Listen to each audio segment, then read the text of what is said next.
Hello guys, good morning. For today's video, yan, gagawa tayo ng salad.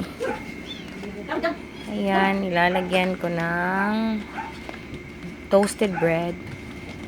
Ayan, ilalagay ang toasted bread. Kasi nag-craving yung pamangking ko.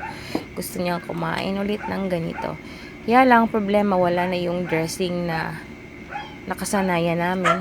Kaya gumagawa kami ng dressing made of mayonnaise. Nilalagyan namin ng konting milk, pepper, ayan, tapos mini-mix ko para makombine lahat yung nilalagay ko. Kung anong maisipan o anong trip na ilalagay, yun yung ginagawa namin. Ayan, may egg, may lettuce. Ayan, tikiman time. Ayan tayo guys. Ayan guys, yan, sarap. Ayan guys, so at last, masarap naman. Ayan, masarap siya guys. Ayan guys, yung na-mix na.